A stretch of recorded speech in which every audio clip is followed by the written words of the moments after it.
Party Marxist CPM Kadapa జిల్లా committee 12వ జిల్లా మహాసభలు 2025 జనవరి 4వ తారీఖుల్లో కడప నగరంలో నిర్వహించడానికి ఈ నెల 17వ తేదీ జరిగినటువంటి జిల్లా కమిటీ సమావేశం నిర్ణయించింది. ఈ మహాసభల్లో మొదటి రోజు 4వ తేదీ జియాన్ కాలేజీ నుంచి ఐటీ సర్కిల్ వరకు కడప నగరంలో పెద్ద ర్యాలీ ఉంటుంది. ఆ తర్వాత బహిరంగ సభ నిర్వహించడం జరుగుతుంది. ఈ బహిరంగ సభలో సిపిఎం పార్టీ కేంద్ర కమిటీ సభ్యులు ఎంఏ గఫూర్ గారు, సిపిఎం రాష్ట్ర కార్యదర్శి వర్గ సభ్యులు ప్రభాకర్ రెడ్డి గారు హాజరవుతారు ఉపన్యాసకులుగా.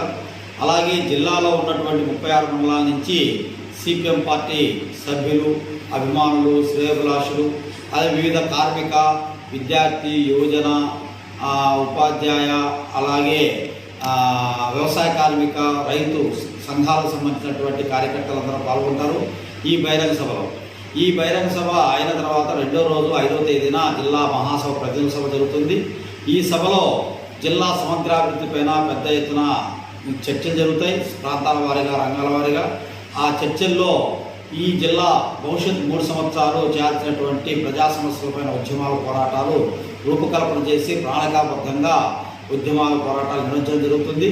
ఇందులో ప్రధానంగా జిల్లాలో ఉన్నటువంటి ప్రాజెక్టులకు సంబంధించి కడప ఉక్కు ఫ్యాక్టరీ పార్లమెంటు చేత ఆమోదించబడి విభజన చట్టంలో చేర్చబడి రాష్ట్రపతి ఆమోదంతో వచ్చినటువంటి దాన్ని ఇప్పుడు గత 15 సంవత్సరాలుగా అమలు చేయకుండా దాటవేస్తూ ఉన్నారు కేంద్ర రాష్ట్ర ప్రభుత్వాలు. దాన్ని నిర్మాణం జరిగే వరకు పోరాటం అనేటువంటిది పెద్ద ఎత్తున భవిష్యత్తు 3 సంవత్సరాలు నిర్వహించబోతా ఉన్నాం. అట్లాగే జిల్లాలకు సంబంధించి కొప్పర్తి ఇండస్ట్రీ కారిడార్ అని చెప్పి పేరు పెట్టారు, కానీ ఇండస్ట్రీస్ పెద్దగా వచ్చిన పరిస్థితి లేదు. అట్లాగే వచ్చినటువంటి స్కిల్ డెవలప్మెంట్ సెంటర్ను కూడా ఈరోజు అమరావతికి తరలించిన పరిస్థితి ఉంది. కాబట్టి కొప్పర్తి ఇండస్ట్రియల్ ఏరియా డెవలప్మెంట్ కోసం కూడా పెద్ద ఎత్తున ఉద్యమాలు చేపట్టడం జరుగుతుంది.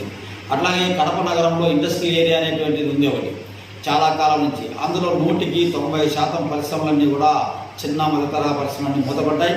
వాటన్నిటికి కూడా కాయలబడినటువంటి పరిశ్రమలు తెరిపించాలని చెప్పి ఆందోళన చేయడం జరుగుతుంది. అలాగే రైతాంగ సమస్యలపైన ప్రధానంగా ప్రాజెక్టులకు సంబంధించి ఈరోజు బ్రహ్మసాగర్ రిజర్వాయరు ప్రారంభించి 40 సంవత్సరాలు దాదాపుగా కావస్తాంది. ఇప్పటి వరకు పట్ట కాలువలు, పిల్ల కాలువలు పూర్తి కాలేదు. అలాగే జిల్లాలో ఉన్నటువంటి ఇతరత్ర అన్ని ప్రాజెక్టులకు సంబంధించి కూడా ఈరోజు నిధులు కేటాయించిన పరిస్థితి లేదు. అట్లాగే బ్రహ్మసాగర్ రిజర్వాయరు ప్రధాన కట్ట లీకేజీలతో ఈరోజు ఇబ్బంది పడుతున్నటువంటి పరిస్థితి ఉంది. వెంటనే కాంక్రీట్ వాళ్ళు నిర్మించకపోతే అన్నమయ్య ప్రాజెక్టు పరిస్థితుల్లోనే బ్రహ్మసాగర్ ప్రాజెక్టుగా అయ్యే పరిస్థితి ఉంది. అట్లాగే జిల్లాలో విస్తృతంగా ఉన్నటువంటి వ్యవసాయ కార్మికులు ఇట్లా ఇతర అనేక వర్గాల ప్రజల సమస్యలపైన కూడా ఈ మహాసభలో చర్చించి భవిష్యత్తు కార్యాచరణ ప్రణాళిక రూపొందించి ఉద్యమాల పోరాటాలు చేస్తామని తెలియజేస్తా ఉన్నాం. జి చంద్రశేఖర్, సిపిఎం జిల్లా కార్యదర్శి, కడప. రైట్.